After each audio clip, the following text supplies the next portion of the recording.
نیمه شبها گردشی مستانه در باغ نیاز، پاکی عیسی گزیدن عطر مریم داشتن. مهلت ما اندک است و عمر ما بسیار نیست، در چنین فرصت مرا با زندگی پیکار نیست. سلام میکنم از همینجا به تمام برادرخواهرایی که در اقصا نقاط این جهان به جلسه ما توجه میکنن. امیدواریم بتونیم جلسه بسیار پرباری داشته باشیم و امروز روز یکشنبه، روز خداوندی، امروز را در حقیقت اولین جلسه سال 2025 هست که ما برگزار میکنیم و امیدواریم بتونیم که این جلسه بسیار خوب داشته باشیم. در سال جدید برای همتون آرزوی یک زندگی شاد تو هم با لبخند همیشگی دارم و همینطور امیدوارم که تعطیلات این چند روز گذشته به همتون خوش گذشته باشه و روزگار خوبی رو به سر برده باشید. ما جلسه رو میخوایم شروع کنیم با نام خداوندی و فیض خداوندی و برکت او تا به جلسه ما برکت ببخشه. پس شروع میکنیم با اعانت ما به نام یهوه است که آسمان و زمین را آفرید و فیض و برکت می‌دهیم. فیض و سلامتی از جانب پدر ما خدا و عیسی مسیح خداوند بر شما باد. آمین.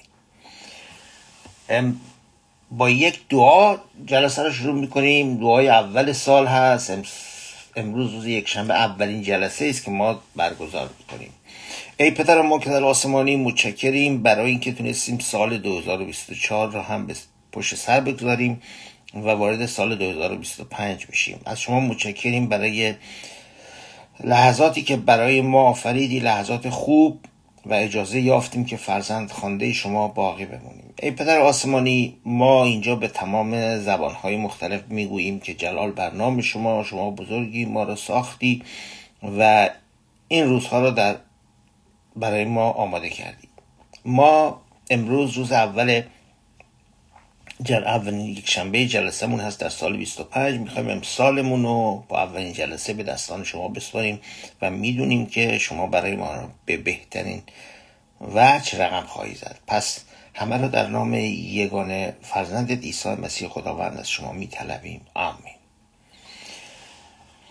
از کتاب مقدس میخونم.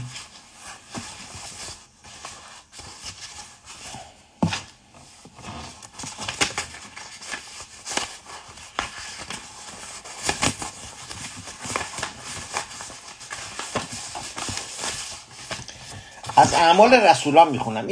این اعمال رسولان خیلی کتاب بسیار زیبایی است، کتاب خوبی است و اونجا در حقیقت دستورالعمل عیسی مسیح که به همه میگه برید و تمام اقوام رو شاگردسازی کنید، چون قبل از اون اقوام دیگر رو نمیخوندن که بیان شاگرد عیسی مسیح بشن.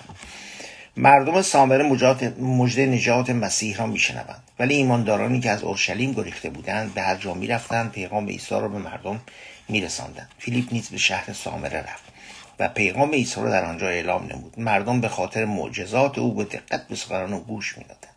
ارواح ناپاک نیز با فریادهای بلند از وجود دیوانگان بیرون میرفتند و افلیت‌ها و لنگ‌ها شفا می‌یافتند. از این جهت آن شهر غرق در شادی شد. در ضمن در سامره مردی بود به نام شمعون که سالهای سال جادوگری میکرد. او در اثر چشم‌بندی‌هایش بسیار با نفوذ و مغرور شده بود تا جایی که اهالی سامره از او به عنوان مرد بزرگ و قدرت خدا یاد میکردند. اما وقتی مردم به پیغام فیلیپ در مورد ملکوت خدا و عیسی مسیح ایمان آوردند، هم مردان و هم زنان غسل تعمید گرفتند. سپس شمعون نیز ایمان آورده غسل تعمید گرفت. او از فیلیپ جدا نمیشد و از معجزات او مات و مبهوت میماند. وقتی رسولان در اورشلیم شنیدند که اهالی سامره پیغام خدا را قبول کردند، پتروس و یوحنا را به آنجا فرستادند.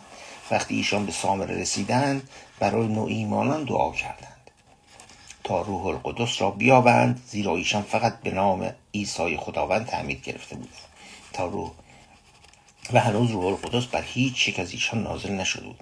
پس پتروس و یوحنا در دستهای خدا بر سر این نوایمانان گذاشتند و ایشان نیز روح القدس را یافتند.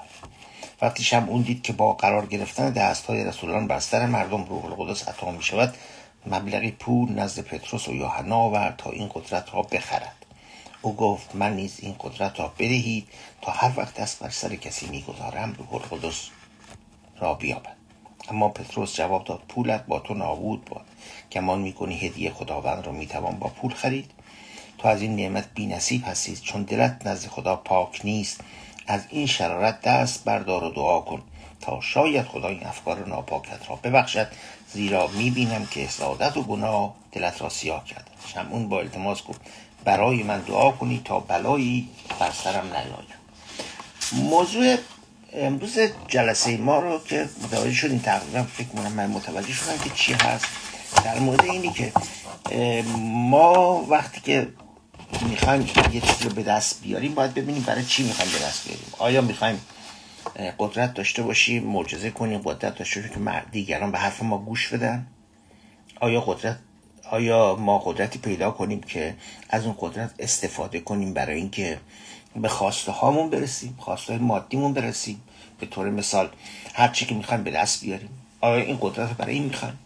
در زندگی فعلی ما که میبینیم خیلی مردم هستن که این کارو میکنن، میان دولت مردمون رو میبینیم میان به قدرت میرسن، وقتی به قدرت میرسن از قدرتشون استفاده میکنن، یا شاید بتونیم بگیم سوء استفاده میکنن تا بتونن این قدرت رو برای تحکیم قدرت خودشون و برای ثروت اندوزی، برای چیزهای بیشتر اینو به دست بیارن. غالبا در زندگی شخصی ما روزانه شبان هم هر روز داریم فکر میکنیم با خودمون بجنگیم، که میجنگیم. اونایی که مسیح هستیم میجنگیم، میگیم آیا مسیح ما به عنوان رهبر قبول داریم، میخوایم اون شاگرد خدمتکارمون باشیم، یا اینکه نه ما میخوایم بگیم که من مسیحیم که دیگران به من خدمت کنن یا تو کلیسا به من احترام بزنن چون من مسیحیم. اینجا الان که من خوندم موضوع این که بهش میگه که این روح القدس فروشی نیست. سامریان یکی از اقوام دهگانه قوم اسرائیل بودن. خداوند سالها بود این قوم رو نادیده گرفته بود، ولی حالا یه نفر اومده بود که میخواست این اقوام رو دور خودش جمع کنه، چون این اقوام در حقیقت رهبر نداشتن، چوپان نداشتن. تو قوم سامری هم همین بودن، همه میگفتن ما نشانه خداوند رو دنبالش هستیم، ولی این نشانه خداوند رو نمیتونستن ببینن و این کارها رو میخواستن انجام بدن، این معجزه ها رو میخواستن انجام بدن، میخواستن این اعمال خارق العاده رو انجام بدن، ولی غالبا تواناییشو نداشتن و نمیزن. ولی وقتی دیدن که یه نفر اومده به اسم عیسی مسیح دست میذاره بر سر همه و همه رو شفا میده، فقط میگه که شما قدس تعمید بگیرید و به سمت خدا بیاید، پاک بشید. و آدمای دیگه که میدیدن که خیلی آدما بدون اینکه کاری بکنه نزد اون میان و اون فقط دستو میذاره بالا سرشون و این قدرت رو داره که با همین کلام اونها رو شفا بده، بیماریشون از تنشون بیرون کنه و بعدم به این آدما بگه قدس تعمید بگیریم بریم. در حقیقت اونجا میبینیم که سامریان میگن آخه این چجوریه که ما هستیم که از اقوام خداوندی ولی توانا نیستیم برای انجام این کار، ولی این آدم با این تواناییاش موجی از انسان‌ها به دنبالش راه افتادن که بیان قدس تعمید بگیرن و اینها مسیحی بشن و توبه کنن. پس روح القدس اونجا وجود داره، ولی به نام کی؟ به نام عیسی مسیح میاد. تو کتاب مقدس ما میخونیم میگه که خداوند اینقدر جهان محبت داشت که تنها فرزندش رو فرستاد تا مردم رو نجات بده. اون یه طرفه میگه خداوند اینقدر محبت داشت و فرزندش فرستاد، ولی نه فرستاد برای فقط اقوام خودش که اونها میگفتن نه فقط برای ما اومده، نه، بلکه اون فرستاد گفتش که این من میفرستم پیام رو ببر به همه بده، تمام کسانی که یهودی هستن، سامری هستن یا نیستن یا هستن، ببرین بدین به اونا. و توی روزگار فعلی گاهی موقع ما با یکدیگه صحبت میکنیم یا با یه ملت دیگه از یه قوم دیگه صحبت میکنیم یا رنگ دیگه بدنشون هست یا شکل صورتشون تفاوت داره، غالبا ارتباطات خیلی سخت برقرار میشه. چون مثلا اگه ما به زبان خودمون شروع کنیم حرف بزنیم، اونایی که صحبت ما رو میشنون ما شاید بلند حرف بزنیم که اینا دارن دعوا میکنن. آیا حرف آروم بزن میگن حتما دارن آواز میکنن با هم، چون متوجه نمیشه. تو اون موقع هم همین بود، ولی وقتی که عیسی مسیح میگه فرقی نمیکنه شما برید در تمام اقوام شاگرد بسازید، دیگه میگه من مرز رو اینجا از شما برمیدارم، مرز و رنگ و زبان از شما برمیدارم، شما میتونید برید داخل فرهنگ ها بشید. کما اینکه بعدن این اتفاق میفته و این اتفاق فقط در اثر یه چیزه، در اثر محبت باعث میشه که این اتفاق بیفته. و این معجزه عیسی مسیح هم همونه، میگه که این زر و سیم تو نمیتونه کاری برات انجام بده، چون این اگه قرار بود انجام بده که تا حالا انجام میداد. تو مادی با این زر و سیم توانا بشی، قدرت پیدا کنی، قدرت معجزه پیدا کنی و چیکار کنی با این؟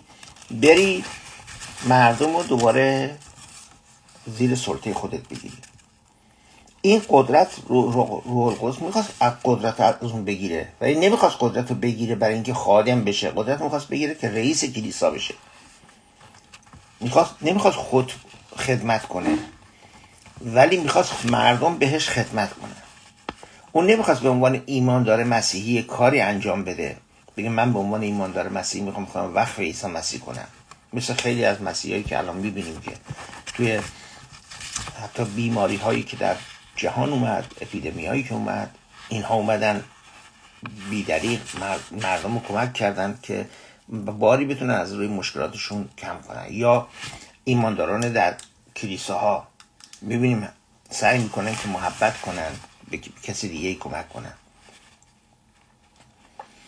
پتروس هم قصد داره که اونو از اشتباه دراره و رفتار ناصحیشو درست کنه، ولی بهش میگه تو باید روح القدس رو بپذیری، عیسی مسیح رو به عنوان پادشاه خودت بپذیری و دربست در اختیارش باشی، دیگه فقط در اختیار اون باشی و باید توبه کنی از کارها و بعدم دعا کنی تا این افکار شیطانی که الان تو رو تسخیر کرده این افکار از ذهنت خارج بشه. ولی اون نمیخواد عیسی مسیح رو به عنوان خداش انتخاب کنه، اون میخواد عیسی مسیح رو انتخاب کنه که توسط اون قدرت بیشتری پیدا کنه و بعد بهش میگه این قدرت رو میخواد پیدا کنی با ایمان در تضاد قرار میگیره. ما هر روزه توی جهان هم داریم میشنویم که بیایید به سمت خداوند، توبه کنید، برگردید به سمت خداوند. این خداوند محبت شما رو میخونه که به هم نزد این برگردید. هر روز اینو میشنویم، ولی باید بذارید بگم که یادمون باشه که ما فقط جایی که یه کرسی خداوندی داریم، یه صندلی خداوندی داریم، اونجایی که عیسی مسیح روش نشسته و فقط به ما میگه که خدمت باید بکنیم، محبت کنیم، به بغل‌دستی کمک کنیم، بخشش کنیم. میگه ایمان اینه وقتی تو محبت کنی بشارت عملی دادی، وقتی که شما کمک کنی بشارت عملی دادی. دیگه صحبت نمی کنی که من مسیحی هستم، من مسیحیم، یک چیزی ورای اون میشه. پس همونطور که شاعر ما میگه نه هر که چهره برافروخت دلبری داند، نه هر که آینه سازد سکندری داند. پس خیلی آدم ها میان به سمت این که من میخوام بیام مسیحی بشم، من میخوام بیام این عطای خداوندی دریافت کنم، ولی گاهی موقعات با منظور اشتباهی میان. یعنی وقتی میاییم اونجا ما باید بپذیریم که اومدیم برای خدمت کردن، خدمت کنیم به آدم های دیگه که برای تو کلیسا هستن یا میخوایم بشارت عملی بدیم. آمین. جلسه رو با یه دعا ادامه میدیم، دعایی برای این روزها بود. ای پدر آسمانی متشکریم برای این لحظه روح خودت رو فرستادی، قلب‌های ما رو باز کرد. ما میخوایم روح خودت رو امروز داشته باشیم، در قلب‌های ما کار کنه، چشمان ما رو به جهان باز کنه. بگذار قدرت خداوندی روح القدس فقط برای ما کار کنه تا ما بتونیم فقط خدمتگزار باشیم و از قدرت سوء استفاده نکنیم. ای پدر آسمانی این روزها روزهای اول سال هست، ما برای تمام آدم هایی که در سال گذشته دست دادیم دعا میکنیم. ای پدر آسمانی ما وارد سال جدید شدیم، اولین جلسه رو برگزار میکنیم، پس میخوایم این جلسه رو به دستان شما بسپاریم و همینطور ای پدر آسمانی جنگ در اقصا نقاط این جهان هست، میخوایم از شما این جنگ به انتها برسه، مردم بتونن آزادانه و با راحتی در هر جا میخوان زندگی کنن.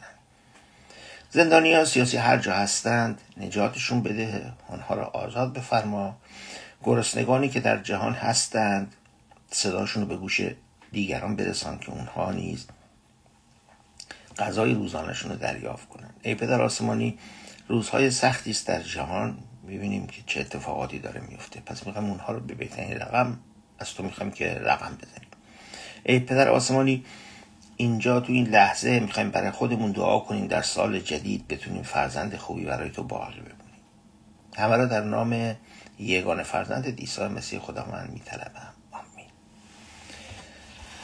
جلسه رو با فیض دریافت فیض و برکت خداوندی به انتها میرسونم. باشد خدای پدر ما را برکت دهد، باشد که خدای پسر ما را کامل کند، باشد که روح القدس نور خود را بر ما بتاباند و به همه ما چشمانی بدهد تا ببینیم، گوشهایی برای شنیدن، دستهایی که کار خدا را با آن به انجام دهیم، پا برای رفتن، دهانی برای گفتن سخنان نجات. باشد که فرشته صلح خداوندی مراقب ما باشد و در نهایت به لطف خداوند ما را هدایت کند به پادشاهی ابدی خویش، آمین.